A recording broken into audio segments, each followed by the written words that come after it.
Hey there, everybody. Welcome to the Fabulous Health Show. I'm your host, Terry Chrisman, and I'm a whole foods plant-based nutritionist. And this podcast is all about helping you obtain optimal health so that you can live a long, happy life and age with grace and vitality. Today, in episode 7, we're going to discuss and find out how important is environment to our health. Is it at fault for our bad health? But first of all, let me tell you about this podcast. I go live every single day at 10 a.m. Central Time US in October 2021.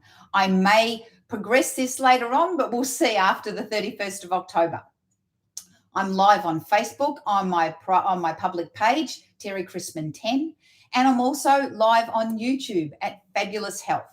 Directly after the podcast, I load the podcast up to all the podcasts, the audio podcasts, such as Apple Podcasts and Google Podcasts and Spreaker, Spotify, you name it, it's there. If you can't find the podcast, then please go to my website, fabuloushealth.net, click on the link that says watch the podcast, and you'll find all the links to all the streaming services there, and you can subscribe. I'd really like to say thank you so much to the people who've already subscribed. We're only on day 7 and already I've got people subscribing and downloading this podcast. So from the bottom of my heart, thank you so much. It really means the world to me. Okay, so let's talk about today. We're going to talk about your environment and what does that mean to your health? And what do I mean by environment? So there's different levels of environment. So let's start with the greater environment, like the macro environment. And I'm talking about where you live. Do you live in a location where there are lots of grocery stores and they're all competing against each other for cheaper prices so that you have access to healthy, inexpensive food? Do you live in a rural area around the corner from a farmer's market where every second person just has a little stand outside their house where you can buy their fresh fruits and vegetables? Or do you live in an environment where there is no fresh food, where on every single corner there's fast food joints and places where you can get food, but it's not really good for you? That's called a food desert. And in America, it is riddled with food deserts where it's cheaper for you to buy a meal of fast food with maybe a burger and some fries and a drink than it is for you to buy anything at the supermarket that's healthy for you.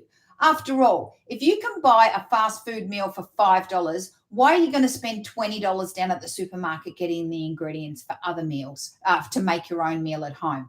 Fast food is convenient, it's cheap, and it's filling.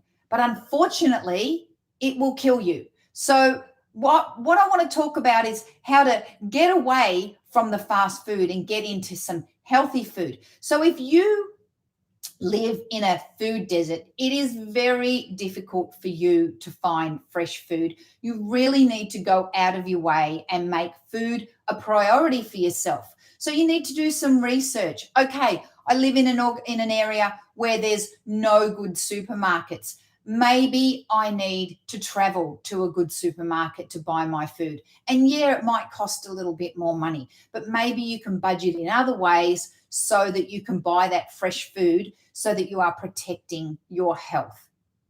Now, let's look at another environment. Let's look at your work environment. So you go to work every day. Now, okay, this is 2021, so a lot of people are working at home, but let's assume you go to work because you might be listening to this in the future when we're not all stuck at home.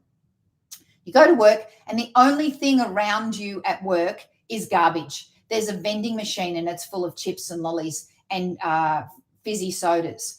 And there might be a cafeteria and the cafeteria is filled with, unhealthy food. So again, that's your micro, it's kind of a micro environment where it's your work environment and there's no good food there. So let me tell you a little story. I was a volunteer in the dietetics department of a major hospital in a major city in America. And they had a huge cafe. And they had in the cafe, they had 3 or 4 different fast food outlets in a hospital. So this is a place where people are supposed to be getting better, and the people who were working there were buying fast food. There were a couple of stations that made soups and salads, and there was another station that did baked potatoes and vegetables, but the vegetables were still cooked in oil. So I used to talk to the manager of the whole area, and I used to say to them, "Can you please get some more fresh food in here? Because this is a hospital and you're supposed to be promoting health." But it just goes to show you that even in places where you think there's going to be great food, you really have to look for it. So I had to be very selective about what I bought in that cafeteria. But in that situation, just like you, if you're in a work situation where there's nothing for you to eat, you really need to think about preparing your own food and bringing it to work. And that brings me to the third environment, and that is the environment of your friends and your community. And this environment can be very toxic. So if you are bringing to work your salads or your soups or your plant-based meals that are all healthy without oil, and your friends are eating those fast food meals, they may give you a hard time. And you may find that you're in a toxic environment when it comes to food. Yeah, it's none of their business what you put in your body, just like it's none of your business what they put in their body. But they may give you a hard time and ask you why you're eating that rabbit food and it doesn't really matter. And why don't you live a little? And yeah, just one bite won't matter. They will undermine your results and they will attack your drive and your motivation to continue. Sometimes it's easier just to give in to peer pressure than it is to do what you want to do. But remember, yesterday I did motivation versus discipline. So at this point in time, you really need to be disciplined and you need to say to people, hey, I choose to eat healthy food because I don't want to be in the hospital sick with debilitating diseases in a few years. So that's why I'm eating this great food. Would you like some? It tastes fantastic.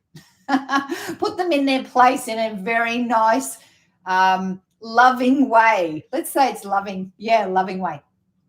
And the final environment that I want to talk about is your home environment. So what if you're at home and everything in your cupboard is processed packaged garbage? Everything in your freezer is frozen processed packaged garbage, and you open up your fridge and there's not a green thing in sight. You really need to do an audit of your food in your house. Now, this is going to come as a shock to some of you because it's going to mean wasting some cash. You go into your cupboards and you open them up, and anything that you see in there that is not going to help you on your health journey. So I'm talking things like manufactured cookies and cakes, manufactured chips, snack foods and corn chips, things like that. Anything that is full of sugar, oil, and salt. You can have some natural foods that are high in fat, such as peanut butter made with just peanuts. But you want to take away all those foods that are highly processed. Then you do the same thing in your freezer. You get rid of all your animal products. You get rid of all your processed foods. And then you just keep in your freezer frozen fruits, frozen vegetables, frozen legumes, and frozen grains. And then you do the same in your fridge. Get rid of all those dairy products, that cheese, that milk, those yogurts, and replace them with non-dairy alternatives so that you will have actually something to eat. Don't want to get rid of all your food and then you got nothing to eat. And then chock your fridge up with fresh fruits and vegetables so that your environment is conducive to healthy eating. You can't eat an Oreo if it's not in your hand, and it won't be in your hand if it's not in your cupboard, and it won't be in your cupboard if it's not in your trolley. Now, this may take time. I always recommend rip the Band-Aid off in a hurry, get rid of it all and throw it all in the bin. But some people can't do that. So if you can't do that, and there are other people in your home that eat that garbage, then put it in a different cupboard. Put it in containers that you can't see through. Put it in cupboards that are really high so that you have to get on a step to find them. And that way you are a lot less likely to go and find that food and eat it. And again, in your home, you may have people who love you, who are telling you that you don't want to eat all those green things. I love you. I made this chocolate cake. Why won't you eat it? You mustn't love me because you won't eat my chocolate cake. That's a really hard thing to deal with. And we will deal with that in another podcast episode. But for now, just be a little bit selfish. Be a little bit self-centered. Think about yourself and your health and how you can change your environment so that you have access to healthy food all the time and that the unhealthy food is out of sight, out of mind, and doesn't tempt you. Because remember yesterday I talked about that donut on the table? Who can say no to a donut that's on the table? Don't put the donut on the table and you won't eat it. Thank you so much for watching today and listening. Thank you, listeners. Tomorrow, we're going to talk about moving your body and how you can get more activity into your day without going to the gym. So again, thank you so much. I hope you'll subscribe on your podcast platform. I hope you'll subscribe on YouTube at Fabulous Health. And I hope you'll go and check out my website at fabuloushealth.net. Have a fabulous day, and I'll see you tomorrow.